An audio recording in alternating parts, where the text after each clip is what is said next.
Might work a little bit better if I turn my mic on. What's up, YouTube?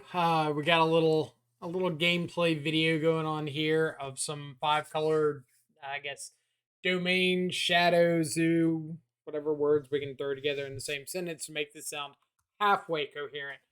That's what we're running through. Already played the league, just gonna be doing like the voiceover commentary. But this is essentially the list. I think this is the exact 75 I ran through. There might be like one little change. Like I might have changed out a flooded strand for an arid mesa. I think that's what I did. I think I was running like a flooded strand and a verdant catacombs and swapped them out for two arid mesas. I can't remember if I did it before or after the matches. Either way, it's not like a huge discrepancy. But this was the list. For everybody that's checked out the live stream, you know I'm really, really big on the Shoba Brawler and Territorial Kavu right now, especially Kavu. Want to make this card work super bad because I think it provides a lot of like the mid to late game power that Shadow is missing, especially these more aggressive Shadow shells. And so I really want to like try to make that work. So this is going to be another video kind of showcasing Kavu, showcasing leyline binding. And yeah, let's just go ahead and hop into it. So we'll have, of course, like the deck list in the description below. We'll have the link to the Control Freak Discord if you want to ask questions about the deck there. We'll have the what's it called? Link to the actual Twitch stream if you ever want to hop on over and see some of these decks played live. All right, so match one, win the die roll. Be careful with the fast forward on here. Pretty good opening hand. Like we're on the play. We've got turn one lightning bolt if we need it. We've got our Kavu or brawler on turn two. We've got leyline binding as soon as turn two. If we get like a tap triome, so we get like Mardu triome breeding pool, then we have Kavu online turn two or a 5/3 brawler. We've got leyline binding up, but there's not a ton of reasons to play one threat over the other. Like I'll play Kavu instead of Brawler if I think my opponent's on Lightning Bolt. It's going to be a lot harder to kill this than it would the Brawler. I might also play out the Kavu first if I think my opponent is on some sort of a deck that cares about the graveyard. So I go ahead and start exiling stuff. Otherwise, if I think they're like a fatal push deck, I'll just throw out the Brawler first because I'd rather them kill this than kill the Kavu. But anyway, we won't really know until we get into like the first turn. So not a whole lot of reason to speculate. Let's see, can we pop this out? I hate how it like minimizes and enlarges over here, and you're sitting here trying to like hit this play button over and over again. All right, so no companion revealed. Scalding Tarn for Sacred Foundry. So this could be Burn. Burn typically doesn't play Ragavan. I could get a like Sacred Foundry or Steam Vents here into turn, Blood Crypt, whatever, and just kill the Ragavan, which I think is a little bit better. Just like untap with all my mana, get a 2-drop down. Since they are kind of like I mentioned, a red deck, they showed us Ragavan. Probably should have let on Kavu there. But I don't think it's like a big deal.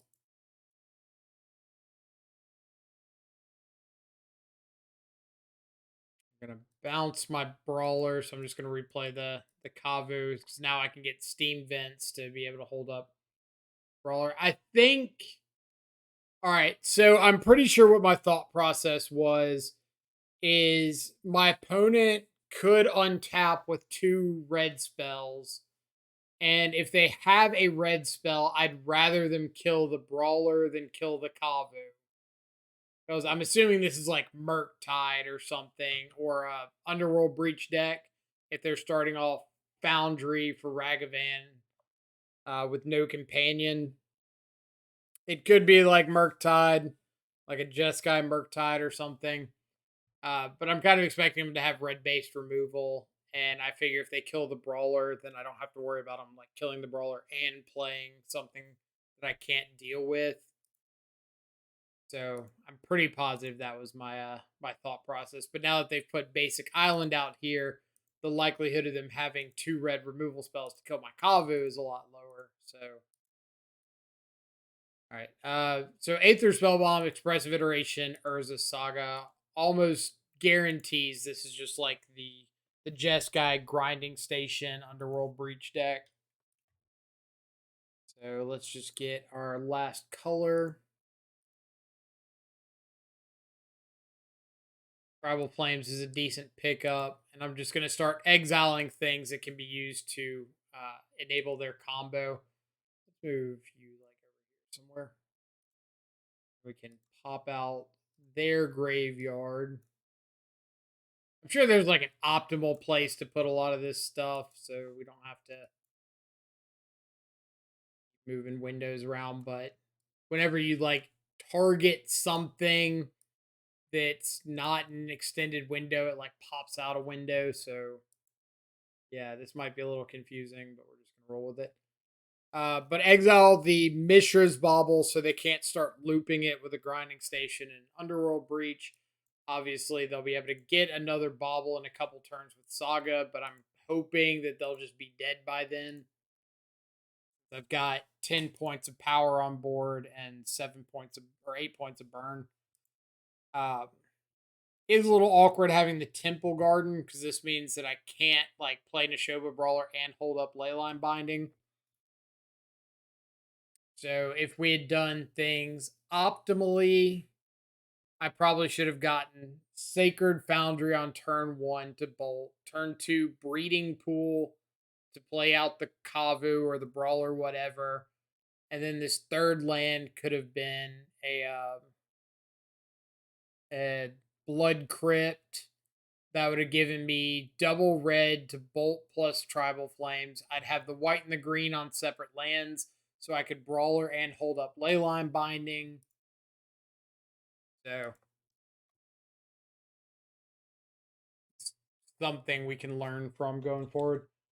Teferi's fine. I don't care if they bounce anything because I just have lethal burn. Could have bolted in response, but I don't think it's too big of a deal. So I might want to save the bolt in case they play out a blocker just to make sure I get some extra damage through. But either way, game number 1, pretty quick run through. This is kind of the advantage of Brawler and Kava. I know if you watch Kevin's streams, Co Diamonds on Twitch, plays a lot of Abzan. He's been playing the Shoba Brawler recently, and one of the big benefits of a card like Brawler is like this: you just get your opponent dead.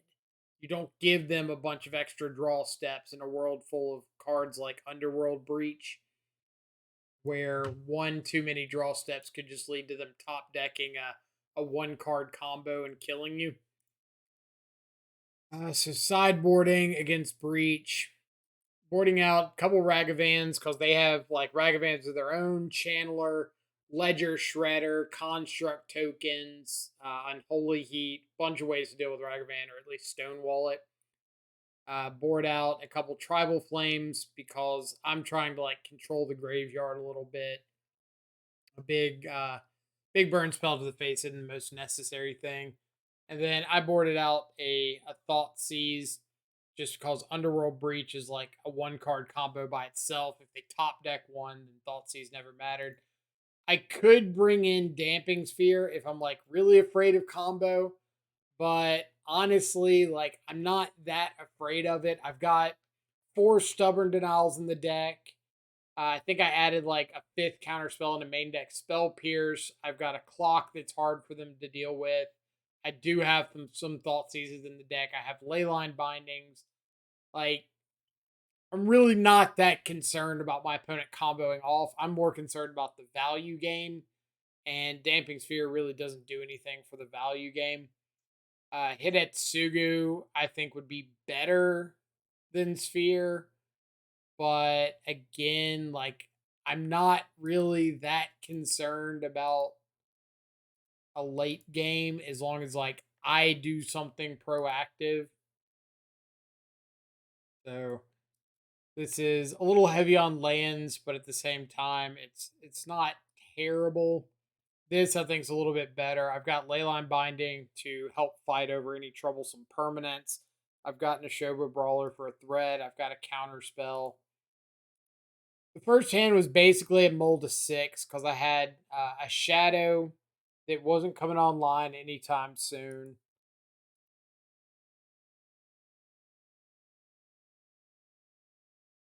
Sideboard out of here.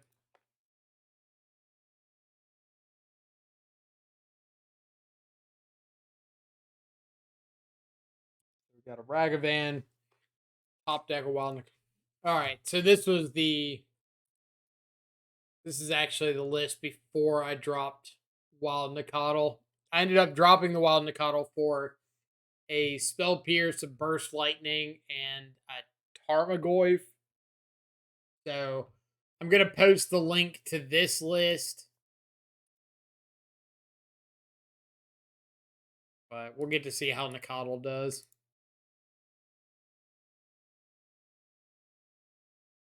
Ledger Shredder. I'm just going to get down the Neshoba Brawler. I could like Leyline Binding the Ledger Shredder or the Ragavan, but whatever.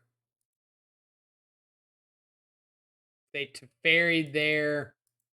Wouldn't be the worst deal in the world. Still have a dude on board that could attack back at the Teferi.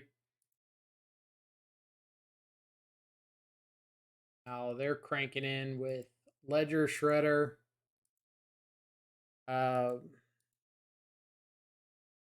Get in my attack before I do anything with Leyline Binding, because if they're blocking like this, then that might change up my decision. But we can just kind of triple spell here with like Shadow, play out a Ragavan, hold up Stubborn Denial. And this is kind of what I was talking about with I'm not really afraid of comboing. Like, as long as I go about my normal, straightforward game plan, like, I'll have plenty of stuff. I guess that's kind of in the way. So they cast an Express Federation, we Stubborn Denial, and I'm pretty sure that's like close to game.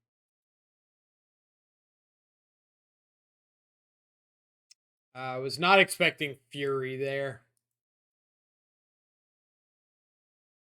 Either way, they're down to 1 card in hand. They're at 2 life. Dramatic Ending doesn't do anything, but 2 life. We've got 2 lethal attackers plus a shadow if we find any way to lose life.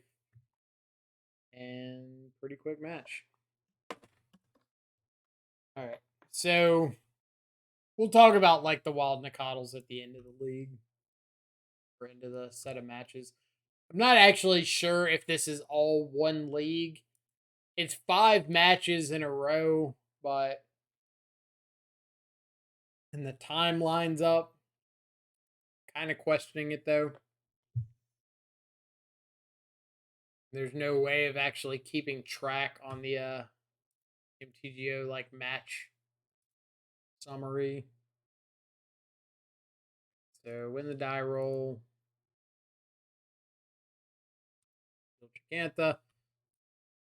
Reasonable opening hand. We've got like turn 1 Ragavan. We can get a Blood Crypt off this. Gives us 4 of our 5 colors. Ragavan could give us the 5th. But more importantly, we have the ability to like turn 1 Blood Crypt Ragavan. If they play a blocker, we can Tribal Flames. If they don't play a blocker, we can hit and like Thoughtseize, hold up Stub. If they kill our Ragavan, we can play second Ragavan.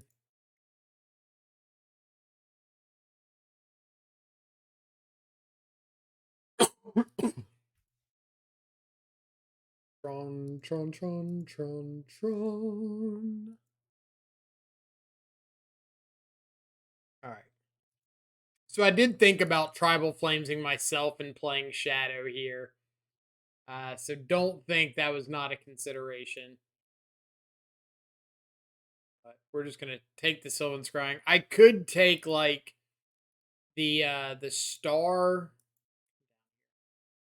Yeah, I could have taken like the star and planned on stubborn denying the Sylvan Scrying, but knowing my luck against Tron, I kind of figure they're gonna top deck another way to get Tron. Like top deck another Sylvan Scrying or an Ancient Stirrings or something.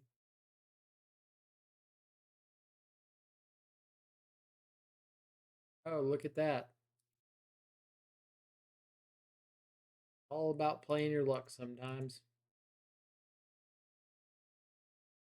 All right, third land's really good. Let's us get down this shadow. We will cast the Sylvan Scrying because it's just a free fetch land for us. Like, we're playing fetch and shadow this turn anyway. Why not give ourselves a free giant growth off their deck?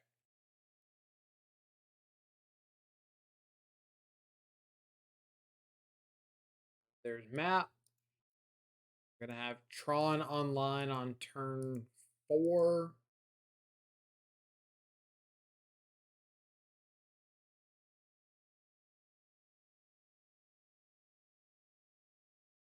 Add Gigantha. I'm not really that concerned about Tribal Flamesing right here because I might need to like kill this Ugin.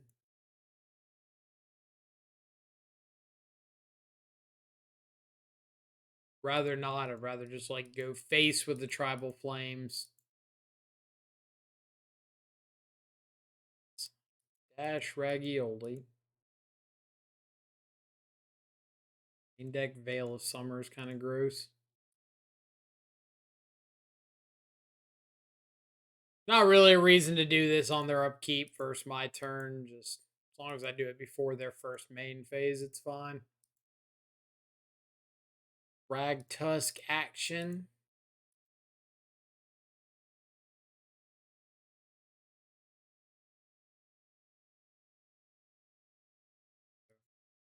Hoping for another copy of Tribal Flames there, but obviously that's not the case. Little surprised that they decide to block the Ragavan and take 5 there against a deck that they know has like lightning bolt effects, and at least I'm assuming they know. All right. Sanctum of Ugin and nothing means we just get to attack in Tribal Flames, second main. That's game number 1. At any point, like stubborn denials would have made life easier. Sided out a bunch of these bolts we don't want. Boarded in the 2 damping spheres and the other thing. 2 damping spheres, 2 wear tears. Help fight over everything from like ensnaring bridge to maps to whatever.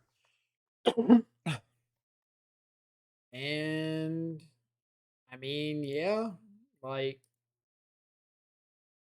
got damping sphere, we've got a threat. Hard to pass up on those. If we'd found another land, we could have turn 1 Thoughtseize instead of Kavu. But here I'm kind of like really pushing on getting the Kavu down turn 2. Unless the opponent looks like they're going to have turn 3 Tron.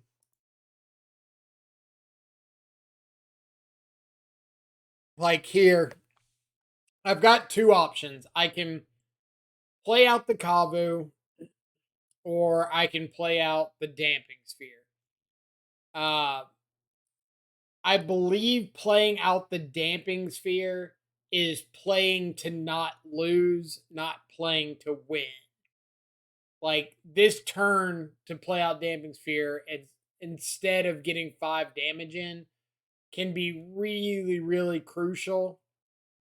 And if my opponent had like second Tron land, Sylvan Scrying, or they had map, they would have played it already.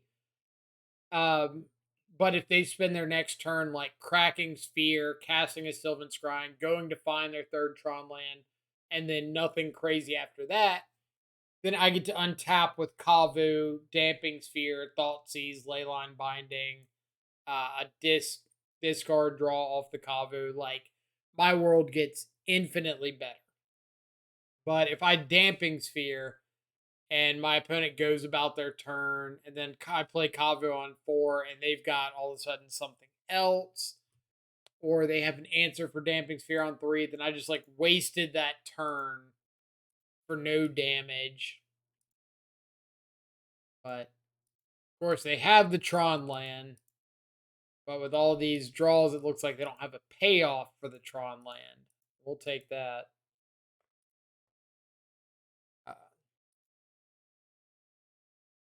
so discarded Thoughtseize because they didn't have a payoff there. Then I don't really feel like Thoughtseize is doing me a whole lot. Probably taking like another star or sphere. But we'll absolutely get down the Damping Sphere now that we know they have Tron. Warping Whale, so this could mean like a Karn the Great Creator.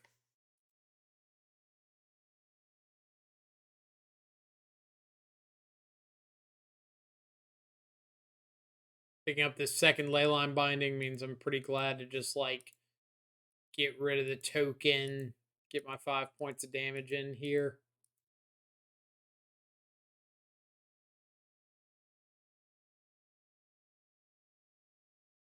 Thoughtseize them. I cannot cast the Tribal Flames because of Damping Sphere. I've already cast a spell, so whatever I cast next costs an extra mana. So let's get Thoughtseize. We take the star because I don't want them drawing more cards. O Stone I can deal with.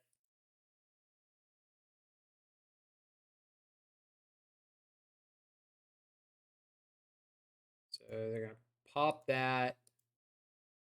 Go ahead and play the O Stone, which is great for me because now I just get to like get rid of the O Stone. Could have also torn it instead of Leyline binding it, but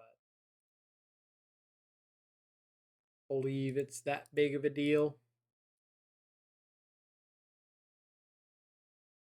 All right, and now they're dead because they've got the floating. This is fine. We just want a threat or a second Tribal Flames. And survey says second Tribal Flames. Now they're dead. Jeez.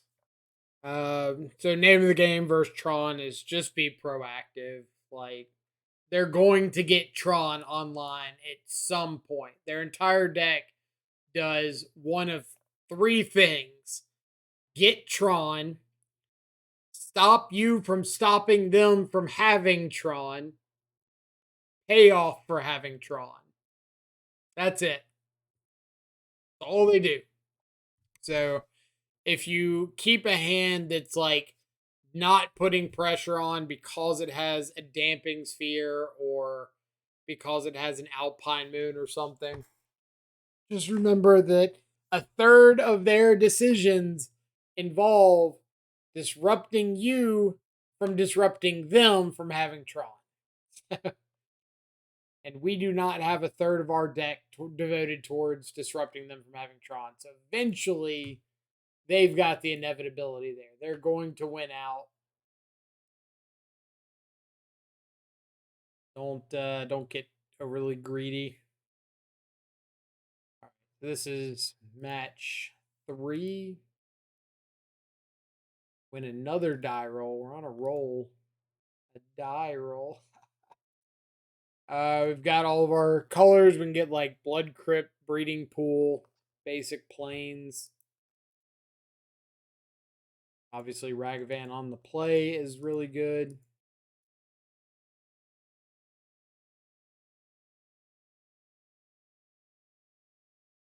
Steam Vents is fine too. We can do Steam Vents, Overgrown Tomb, Basic Plains. Something, something, all roads lead to Rome. All right, so Temple Garden, Birds of Paradise. This makes me think Devoted Druid. That's like the hotness of the month right now. So,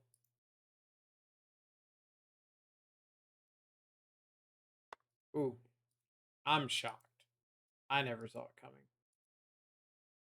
So let's see if we can find an answer to this Druid. Discard the extra Ragavan, I believe. There's our Druid kill spell. Get down to Shoba Brawler, kill the Druid. Uh Tyvar stand. I don't even know what that does, but they cast it, so I'm assuming it's problematic for us, and we'll just counter it. Alright, so it gives their Druid hexproof. Sure. So now the only way they kill is if they have Tyvar reanimate Druid. Druid makes one, untaps, taps for two, land, and they have the Vizier. So they have to have, they've got 4 unknown cards after their draw step. It has to be land, Tyvar, Vizier, payoff. That's how we die. Land, Tyvar, Vizier, payoff. Um,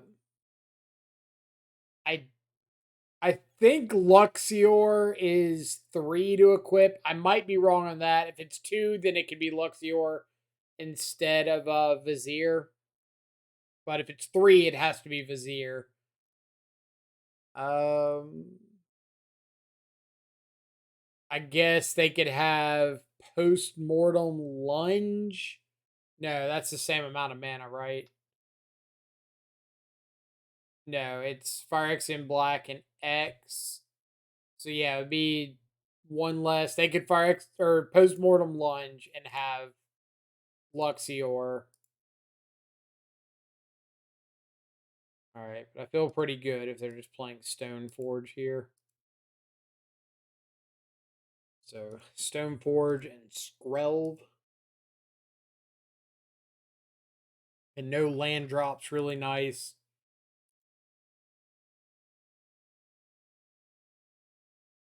Just crack in. I'm completely okay trading off Ragavan for like Skrelv or Stoneforge or something.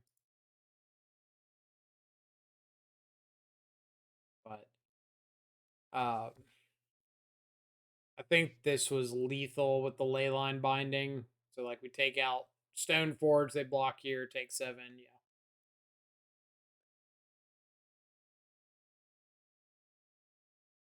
Leyline binding is a nutty magic card. All right, sideboarding against the Devoted Druid deck. Yeah, I'm pretty sure this is 2 different leagues. Because I think Spell Pierce was one of the cards that I cut Wild Nicodle for. And we saw Nicodle in one of the previous ones. Oh well. We'll just keep rolling. It's 5 matches in a row, so it's close enough to a league. Boarding in a Hidetsugu. Could board in the second one, but I'm more afraid of the Druid than I am of like the Mana Dorks or Skrelv or Giver of Runes. Board out some of these counter spells because I just want like more removal. Board out a Tribal Flames. Sorcery speed's a little bit of uh, a problem when a lot of their combo can be assembled in one turn with Tyvar now.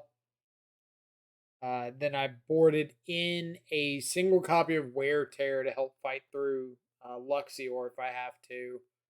Boarded in a single hit at Sugu. What else? Wear Tear, hit at Sugu. Other board ends.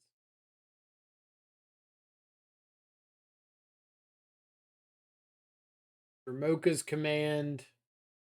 Wear Tear, hit at Sugu. Engineered Explosives. I think that's it. So Pierce, Stub, Tribal Flames for EE, Hidetsugu, Wear Tear, and Dramoka's Command. Jaboka's Command mostly just like extra removal spell to fight something. I don't think I'm really afraid of any enchantments out of them, but whatevs.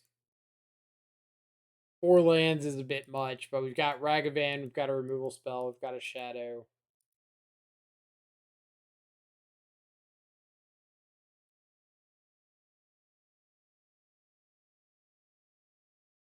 They played Giver. We've got Ragavan down. Swinging into this all day, every day. They want to trade, that's fine. Elidomri's call for the Druid.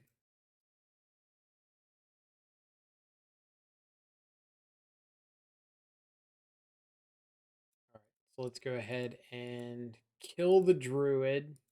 They don't have Giver up. We get down Shadow this upcoming turn. We really want to find an answer, like another removal spell, answer to a Tyvar. Which, if you're keeping track at home, Stubborn Denial is in fact an answer to a Tyvar. So now we can hold up Stub. We can hold up the Wear if we need to. Tyvar out of here. Then Kavu's a really good pickup. So now we've got a really good clock going with the Kavu and the Shadow. We've got the Wear held up in case they go for a Luxior line. They have like another Tyvar. But yeah, them cracking that fetch there kind of makes me think it's like game over. Or not the fetch, the Horizon Canopy. Get to attack. Kavu loots away a land we don't care about. We can also Kavu to exile the Devoted Druid. But if they play the Tyvar and they have to go for the minus line, there's like always the chance that they just hit another one. So I kind of like the idea of just looting, try to find another removal spell. All right, opponent scoops it up. We've just got too much pressure on board. Take it. On to match number 4. I remember this match quite well, actually. All right, so win the die roll again. 4-0 on die rolls. That is unheard of territory. We've got Ragavan on 1. If we hit, we've got like Neshoba Brawler hold up Stubborn Denial on 2. If we don't hit, we've just got Brawler on 2. So both options pretty decent. Opponent plays a blocker, we can Lightning Bolt, get in an attack, and then Brawler. Gemstone Caverns. So almost assuredly Rhinos of some variety. Dead the Ragavan. Again, one of these like play to win versus play to not lose spots. If my opponent's 2 other blind cards are Cascade Spell, 3rd land, yeah, like I could have waited maybe, but I just don't like the idea of being too reactive here. And if they don't have it, then I'm just giving up like 5 points of damage. That's a pretty sizable chunk.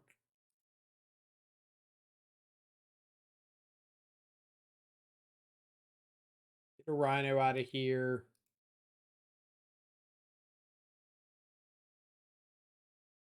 Mainly doing this because I can counter a Violent Outburst if they have one.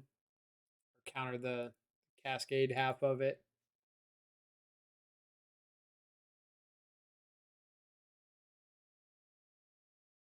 Cannot counter the Cascade half of Fire and Ice.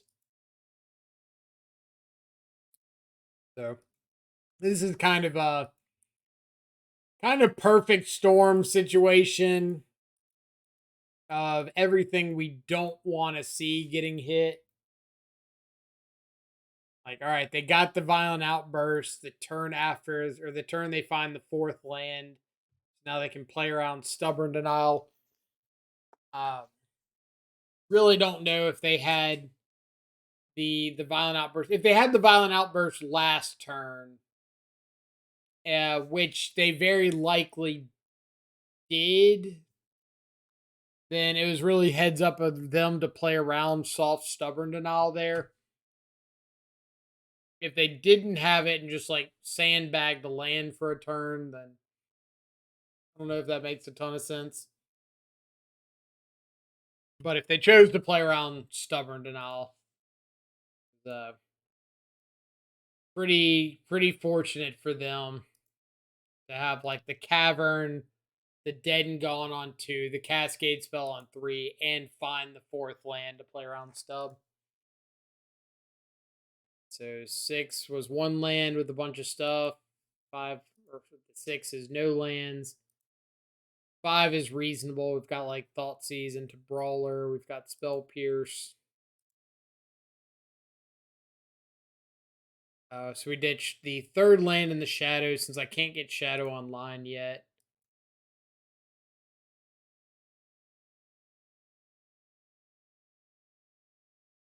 I think I'm just going for the Triome here so I can get down the 5/3 Brawler.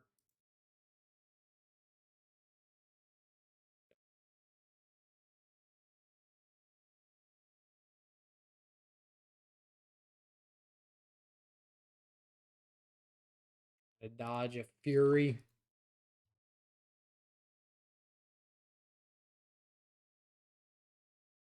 All right. Blood Moon, Dead and Gone, Shardless Agent, Violent Outburst. Pretty rough. Pretty rough. Take the Blood Moon, hope, or take the Violent Outburst. Hope they either go for the Blood Moon right here. If they go for the Shardless Agent, I can counter the agent, or counter the Rhinos off the agent, and then bolt the agent itself. Either way, not a great spot for us.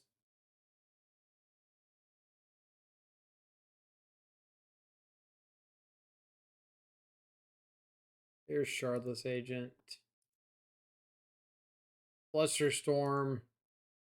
Out of sequence, good pickup.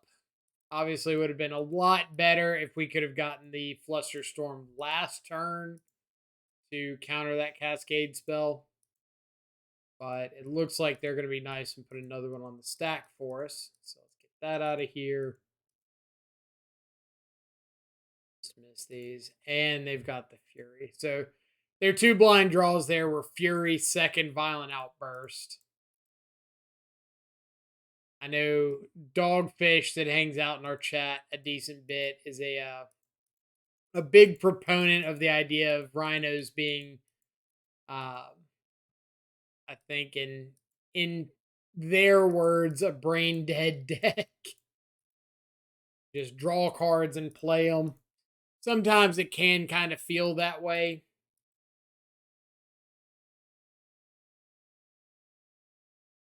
But let's get down. Giganta. Odawara my Giganta, okay. This is one of the parts I remember about this game being so hilarious. Like, I'm going to get Giganta down. No, you're not. No, you're not. No, you're not. Like, all right, here's Giganta. Here's Giganta back to hand. It's been Odawara, dead and gone twice. But I feel like if I can get this Giganta to stick around for a turn like this, then it's going to do some work for me. I decided to just hold it up for a turn because I can always leyline binding like the Blood Moon and then have like all my mana available. I can hold up blue to be able to stubborn denial. But we're just gonna take the Shardless Agent and kill them. And on to game 3. Forgot to mention sideboarding. against this deck. Bolts are pretty bad because they don't kill any rhinos. Burst lightning, boarding out doesn't kill rhinos. Ragavan, especially on the draw, is really bad because they just have like dead and gones. They have fire and ices, fury, whole bunch of ways to kill that. And then Tribal Flames is okay, but with Blood Moon, which is such a big part of their post board plan, it can be really awkward to have Tribal Flames in your deck and it just be like a 2 mana sorcery speed, 2 damage burn spell, or maybe 3 damage. Board ends were the EE, couple copies of Hidetsugu to help sweep up rhinos, 2 Fluster Storm, brought in one of the 2 Veil of Summers to help fight over like Fire and Ice, Brazen Borrower, all that stuff. If they run Force of Negation, brought in EE, brought in the Dramoka's Command to fight over Blood Moon, bunch of stuff like that. Our companion. All right, so we've got the basic planes. This could get like, oh, what is this getting? Something. Not a great hand, but I'm kind of just banking on finding a second land so I can get down Kavu. Like, if I get down Kavu on 2, and then they play Rhinos on 3, and I get to just, like, untap and EE them away, I'm thrilled with that exchange. Alas, we do not get down Kavu on 2.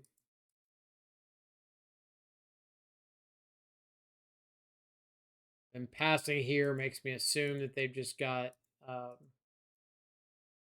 Violent Outburst.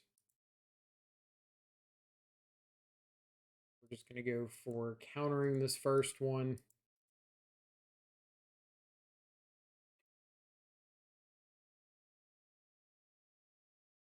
Really don't want to take 8 damage. And the likelihood of them having like a Shardless Agent or something to get more Rhinos on their turn is pretty high.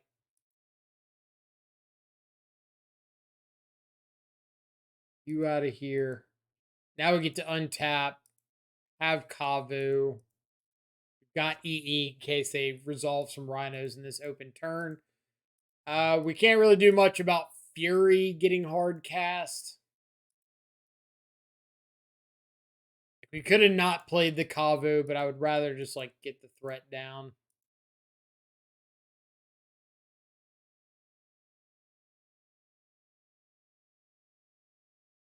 There's our good buddy Blood Moon. Suspend some Rhinos. Suspending Rhinos is fine. Got the EE.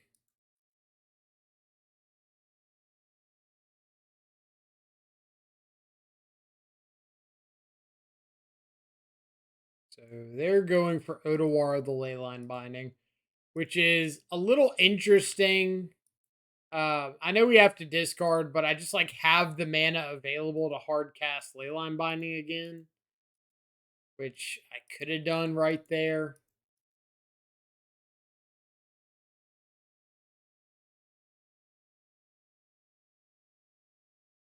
So we're gonna snag the Blood Moon so that we can hopefully untap, get access to our mana. Opponent's got Petty Theft plus cast the Borrower right after we ditch Tribal Flames. Luckily, we find another one.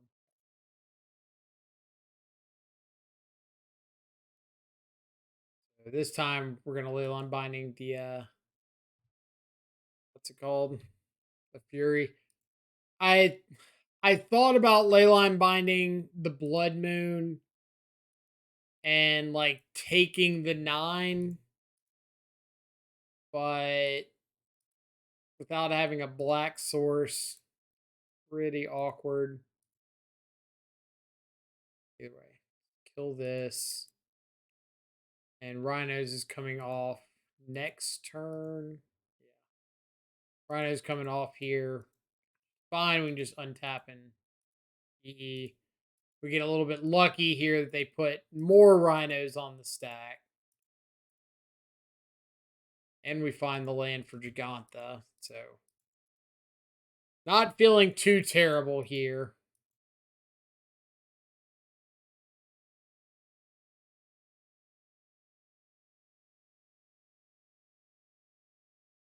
Petty theft, my leyline binding. Oh.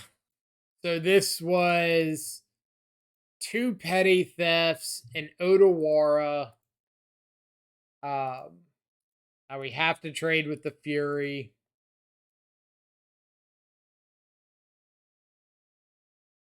Second Blood Moon, so we don't get to deal with it that way. Have to leyline binding the Shardless Agent because I can't afford to go down to 2 or down to 1 against the deck with Fire and Ice. And their blind top deck was just another Fury. So that's it. Like, I felt like I fought reasonably well, but just can't do a whole lot when they just keep top decking bounce effects. Odawara, multiple Brazen Borrowers. Like, ironically, if they had been seeing Dead and Gones instead of Odawaras and Borrowers, I think we would have had a good chance there. But they did not. All right. And then 5th match of this one. Is this the 5th match of this one? 3, 4. Yep. All right. So we lose the die roll. What does it matter if you win the die roll against Rhinos if they just get Gemstone Caverns too? Card. I'm not against this 7 on the draw. I've got Ragavan. I've got Interaction. I've got a draw step to try to find a second land. I think like having 2 1-mana plays is pretty big. Like if I was deciding on a 1-lander and I only had like 1 Ragavan or only had a Bolt, I'd be a lot more inclined to throw it back. But the fact that I've got like a Ragavan and a Bolt and maybe like a Shadow if they're really aggressive. But it looks like I'm up against just some sort of scam deck. Thoughtseize, Bolt.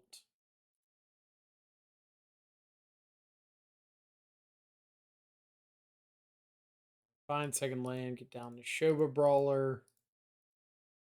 They don't kill right away. Really good for us. Especially now that we have a second threat down.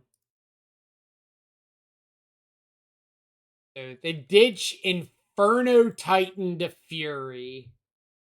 And then persist back a Fury to kill our Neshoba Brawlers. Like, at the moment, I'm beyond confused as to what we're actually playing against.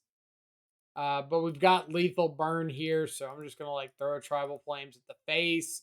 They know about my Shadow, so if they get too overly zealous and start attacking me, then I get to play down Shadow. If they don't attack me, then like in this case, I just draw another red source and I can burn them out from there.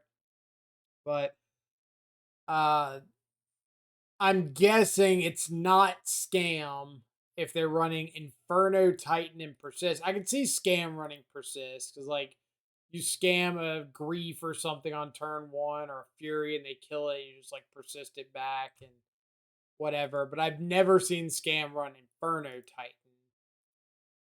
Um, so I'm assuming that this is a little more like Reanimator-y than normal scam.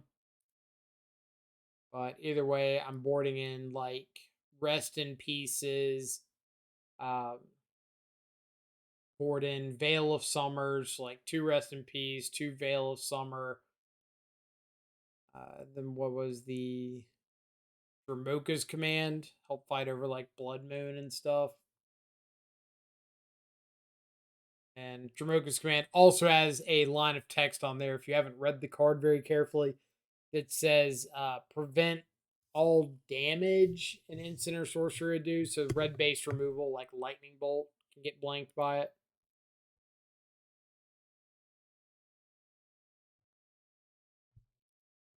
So it's not unreasonable against Lightning Bolt decks. This is okay. Like we can turn 2 Leyline Binding if we need to. This can get Overgrown Tomb, so we can Thought Seize into Sacred Foundry Leyline Binding. We've got a Shadow.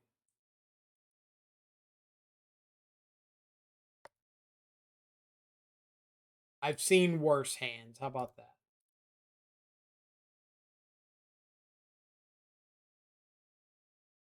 All right. So Bitter Reunion, Archon of Cruelty makes me pretty positive. Again, we're not against Scam, but against some sort of Reanimator style deck.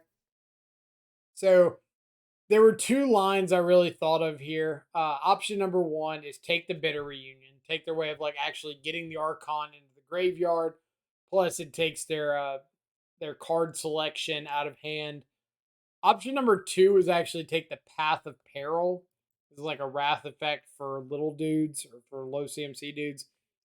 I thought about taking the Path of Peril. So if they Bitter Reunion turn 2 and I Kavu and they don't have an answer to Kavu, then I just get to attack and exile the Archon, and like I don't care about the Bitter Reunion after that. But I decided to take the Bitter Reunion so that if they wipe my Kavu or whatever, at least they wouldn't have the ability to like ditch an Archon right there.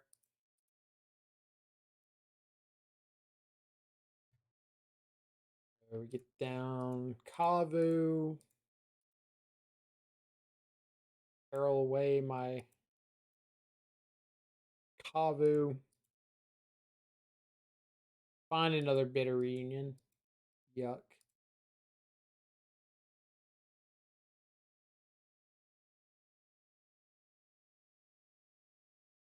Cycle of Triumph because we're just looking for a fetch land to be able to get down Shadow. I know they've got a Lightning Bolt, so I'm not playing around Shadow here to play around Lightning Bolt.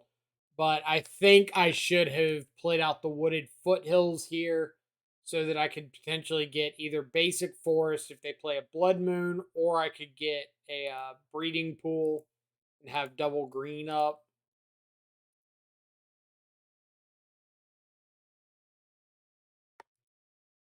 So ditch Archon Bolt means we're just fighting the clock to outrace a reanimate effect.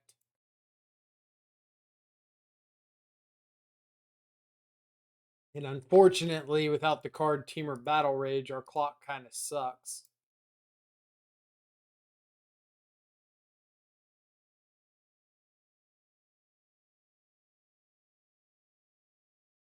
So we'll play a nice little game of how good would Teamer Battle Rage look here. For example, with 1 mana available, a 3/3 Shadow, a fetch land, a Bolt. Let's say one of these Veils was a Battle Rage.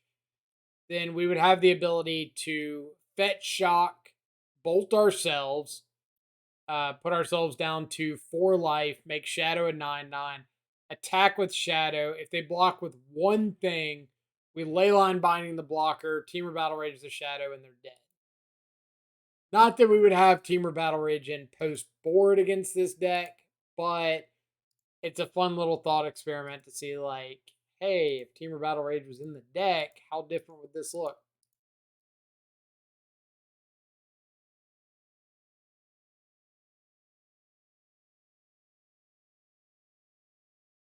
All right, so let's get rid of Fable so they don't get some extra looting. Really need to like capitalize on these Veils. But perhaps bringing in the Veils was a little overzealous because we saw Lightning Bolt, we saw Path of Peril persist. We haven't really seen much to Veil. Archon does target though, so we can Veil an Archon trigger. So if they like persist an Archon, then we can just like veil the trigger and keep our shadow around.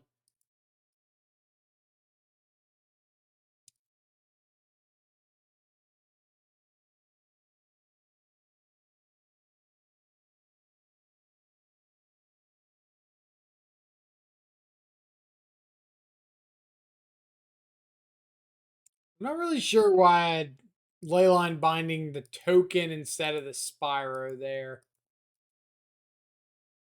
That might have actually been a misclick. Pretty positive I was supposed to just let the token go through.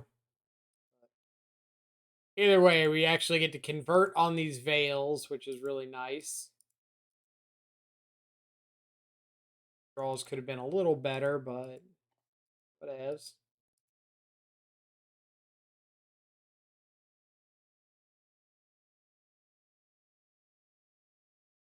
Another Path of Peril.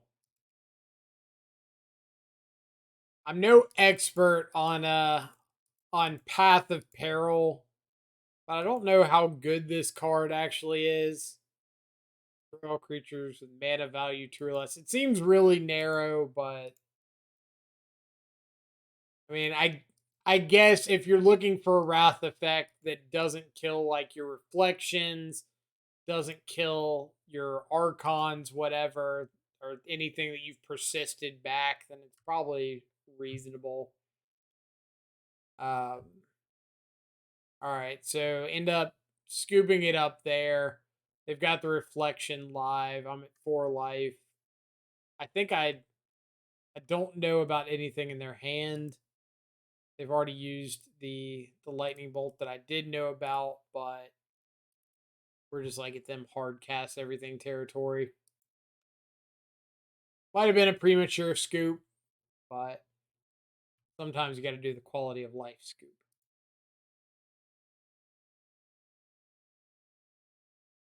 Feel our companion. Really good opening hand. So we've got turn 1, we can either hold up Stubborn Denial or we can go get our Triome to be able to turn to Kavu.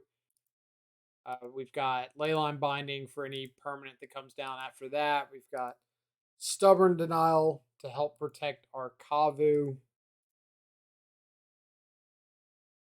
Play Scalding Tarn so we can get our Mardu Triome. If they do nothing, we could also get Steam Vents off of this to be able to Stubborn Denial.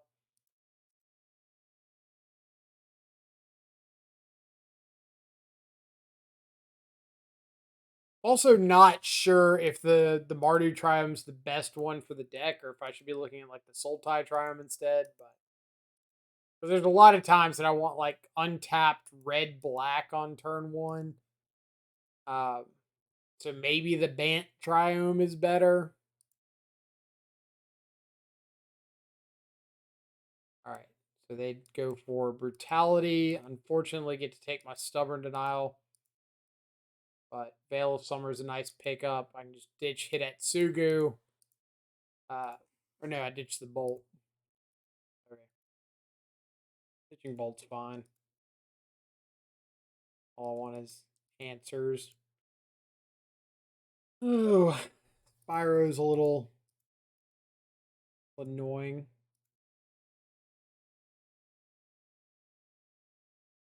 All right, so I fetch so that I have the option to hit Etsugu if I want to, but if I don't find another land, I'm not going to hit Etsugu here. Because I do not want to tap out in like these kind of crucial middle turns. Which is why I'm not playing the Neshoba Brawler. Like, I don't want to tap off Spell Pierce and Veil.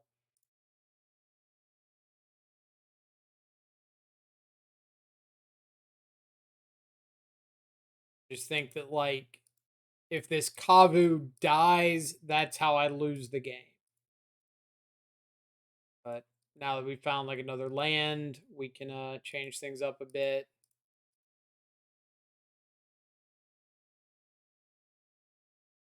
get rid of the Hidetsugu because I'm gonna have like this brawler down, and if I'm not casting the Hidetsugu on one token, then it's not really doing me anything.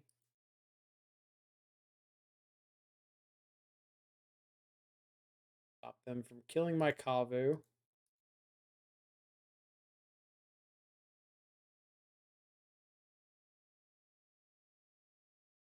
So evoke Fury plus a persist. Really gross. Kill off the Fury. Play Shadow. We can Giganta, hold up Veil of Summer. In case of like another Collective Brutality or something. Which I really don't think Collective Brutality is like a card you want to bring in this matchup, but what do I know?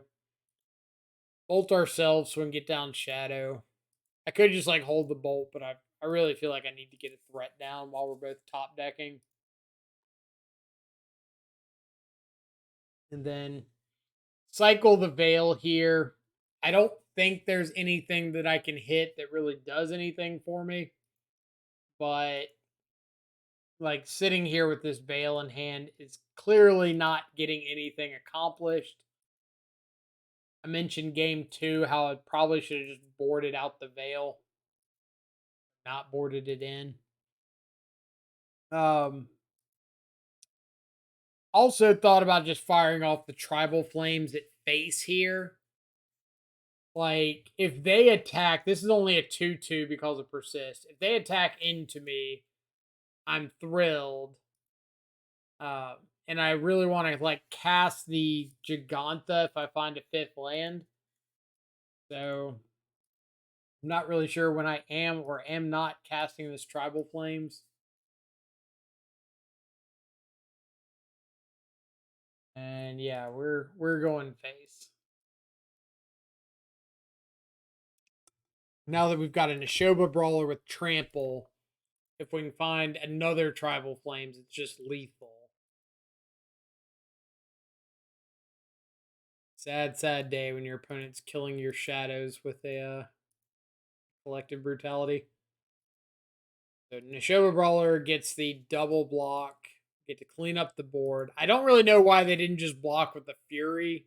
Why they put the token in front of this as well. But either way, we get our trample damage through. So now if we can just find another copy of Tribal Flames, it's lethal.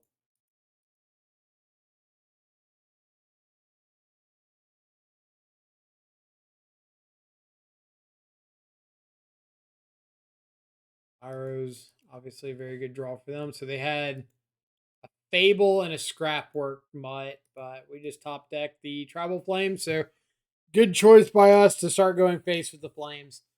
Um, if you've been in any of the live streams, you'll know that I think Tribal Flames as a direct damage burn spell is like a B plus grade. Like 2 mana, 5 damage is really solid, really solid. Uh, it's for the most part a known quantity, so a lot of people like won't go down below 6 if they can help it. But it's still a lot of damage for 2 mana. Tribal Flames as a removal spell is like a C minus. Sorcery speed in a world full of hammer time and creativity and stuff like that is a really big liability. And most of the stuff that would die to 5 damage die to 3 at instant speed just as well. So like Bolt kills just about everything Tribal Flames does. Burst Lightning kills everything but Ledger Shredder, um, Fury, and I think there was something else that was like fairly prevalent at 3 or 4 toughness or 3 toughness, but I can't remember what it was. But it kills those. Bolt kills Ledger Shredder and Fury, where Burst Lightning doesn't, but Burst Lightning kills 95% of the stuff you care about. So if you're looking for like extra spot removal spells, I would honestly consider cutting a Tribal Flames for like a second Burst Lightning. Uh, but that's just my 2 cents there. Otherwise, let's get back to the list and we'll talk about some of the changes. So like I said, I think this was 2 different leagues, but we get to show gameplay of the deck, so I'll just kind of like throw it up there anyway. Ended up cutting the Wild Nicodles, the 3 Nicodles, for a Goyf, a Spell Pierce, and a Burst Lightning. Burst Lightning has been really, really good. Extra. It gives you like. Alright, so we had this discussion on stream. Somebody said, oh, the Spell Pierce, the Burst Lightning, the Tarmogoyf seem random. And let me give you the quick 30-second breakdown. So the Burst Lightning gives you 5 1-mana burn spells, 1-mana direct damage spells. This is important because your opponent can only have 4 copies of Ragavan in their deck. So we get to outnumber them. We get to have a 1-mana burn spell for Ragavan more often than they have the Ragavan, which is nice. The Spell Pierce gives you a 5th copy of a 1-mana negate, where Living End can only have 4 copies of Living End. Rhinos can only have 4 copies of Crashing Footfalls. So that Spell Pierce gives you a 5th answer to what is 4 problematic cards in their decks. So theoretically, you should have one of those answers more often than they have one of those spells to find it. Obviously, that's not a perfect formula. Your opponent has 8 Cascade cards, maybe 9 if they're running like an Ardent Play or something.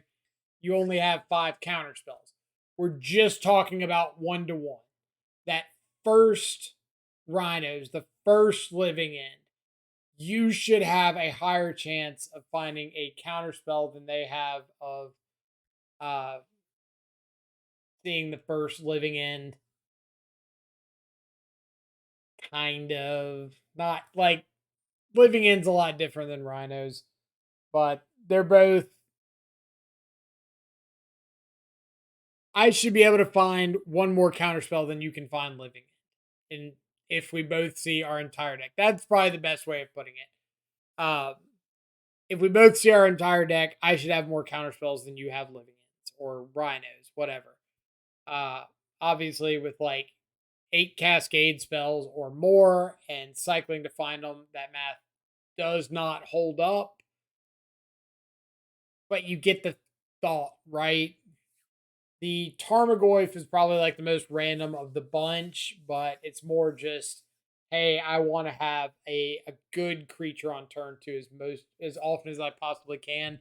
The Showa Brawler needs a lot less setup since you can just get like Triome into Breeding Pool, play one of the Brawlers or the Kavus is just like a 5 powered dude really easily. But Tarmogoyf really wants Thoughtseize or Removal Spell or something into it.